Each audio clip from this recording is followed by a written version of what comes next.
He has a tube of Snokes. Why doesn't every Snoke have his own tube? I didn't understand that. That makes no sense to me. I guess they got to cut the budget somewhere. Hi guys, part 2 of the Rise of Skywalker review. The problem with Palpatine. Problems, plural. Lightning! Lightning! Lightning. Really? Lightning? I've watched this movie twice. So I want you to ask yourself 2 questions when you think about Palpatine in this movie. Think about this movie. Think about Palpatine's part in this movie. And I want you to ask yourself 2 questions. Number 1. What does Palpatine really do in this movie? Lightning. What does he really do? Number 2. Are you scared of Palpatine in this movie?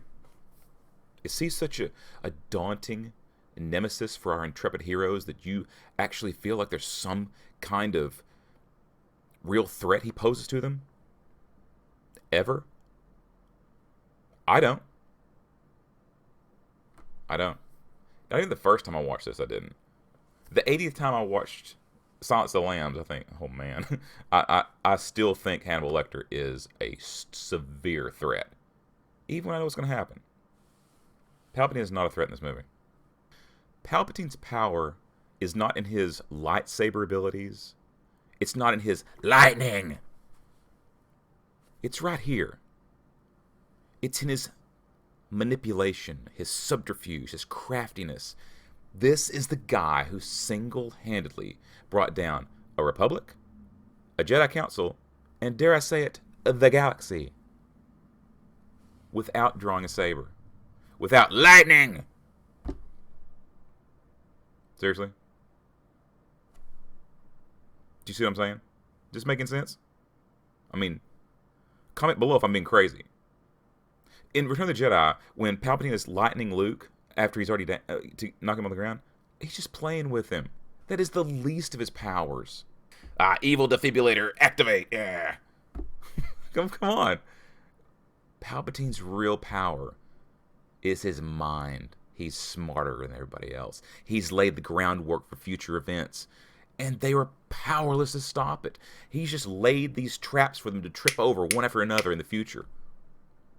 And as they try to figure things out, he's like, yeah, this is what he's just sitting back going, everything is proceeding as I have foreseen.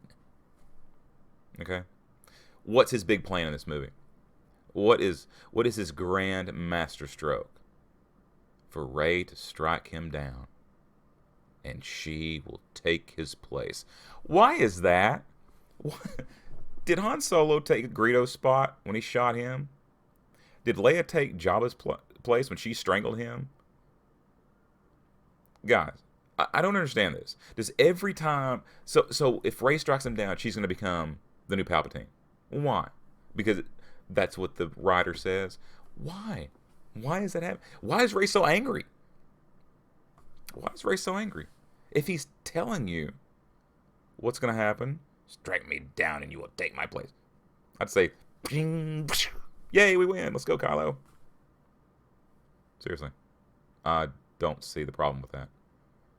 If this is the situation you've created, that's the solution. That's why the situation you've created is dumb. The movie starts off by saying, there is a voice from beyond. Palpatine's announcing his presence. Hey, I'm back, everybody. That's not Palpatine. That's not Palpatine. Not at all. No. Okay? Do you see what I'm saying? You can agree with me or not. I don't care. That's not Palpatine. I need things in a movie to make sense. If the movie is going to take itself seriously, I need it to make sense. It's a totally different situation if a movie's not going to take itself seriously. Okay? Like Big Trouble in Little China. It's a John Carpenter movie starring Kurt Russell. That movie does not take itself seriously, and it's awesome. The movie John Carpenter made the year before that, The Thing, definitely takes itself seriously. Yeah, they're 2 totally different movies. Same director, same actor. Totally different movies. Totally different experiences, total different things I go into the story to take out of it. This movie takes itself seriously. Things have to make sense in a movie like that. Things do not make sense in this movie. Not based on everything we know from the past. And I know a lot from the past. I can draw upon those memories in the moment, in this movie, because I'm witnessing a person that I know. If I don't know this person, I'm going, oh, well, maybe this is right for his character. Maybe this is what his character would do. I know Palpatine. I've watched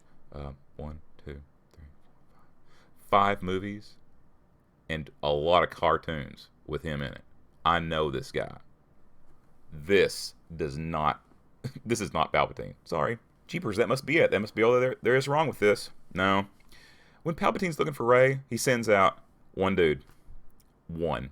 The opening crawl in The Empire Strikes Back says the evil Lord Darth Vader, obsessed with finding young Skywalker, has dispatched thousands of remote probes into the far reaches of space. Thousands looking for him. And they found him on Hoth. Thousands. He sends one guy.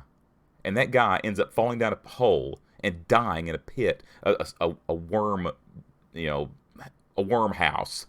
Great job, Palpatine. Palpatine would not have let something like that up to chance. No. No way. He's got all these other dudes around him and is going, it's like, I don't know, like a scene out of Gladiator or something like that. Send them out. All these disciples of Palpatine, send them out to find her. When Vader was trying to find the Millennium Falcon in an asteroid field, he employed 12 bounty hunters. 12 just to find a ship. That he's just kind of, I don't know. He wasn't even really interested in the ship. He was interested in the people that were on it so he could torture them and send out force waves to draw Luke Skywalker to him so he can lay a trap for him. That's smart. We're not going to go find Luke. We're going to go find his friends. And then we're going to torture them so that they scream out in pain. And he can feel that through the Force. And he will come to rescue them. And when he gets here, we'll be waiting for him. That's a plan. That's a plan. It's a great plan, actually. It's devious. And it makes you hate Darth Vader. He's torturing Han Solo. You hear Han scream in that room. And Han Solo, I mean, stop me if I'm wrong, but Han Solo's super cool, okay? He's screaming like a little girl. It hurts. It's serious. And Luke can feel that on Dagobah. That's a plan for laying a trap to lure. But Palpatine's plan in this movie is to send one dude out, and when he doesn't come back, says, well, she'll probably eventually come back to me. Now, I understand that they had a Herculean task on their hands. Again, I'm willing to admit this. The Last Jedi did not leave them with many options, but they took the money. They said, we'll do it. They cashed the check to make the movie, and this is what they come up with. Understand something. People say, oh, people say, well, it's not the Empire Strikes Back, so Adam's not gonna like it. Dude, I loved Rogue One. I loved Rogue One. Rogue One was a thing of beauty, and I will tell you why very succinctly. In Rogue One, they took 5, 6 characters we had never seen, never heard of. They're brand new. And in 2 hours, they got you to love them, care about them. And when they died, it hit you. It's like, oh, they died on that beach. K2SO died at that station, shutting the door to buy them time so they could get the plans. K2SO is the whole reason they were able to blow up the first Death Star. This is the end of Part 2. Part 3 is coming. Part 3 is about Rey, Finn, and Poe, who were supposed to be the new Leia, Luke, and Han. Did they miss the mark? I thought The Force Awakens laid a really good groundwork. I really did. Oh my goodness. Anyway, I'll talk to you later, guys. Bye.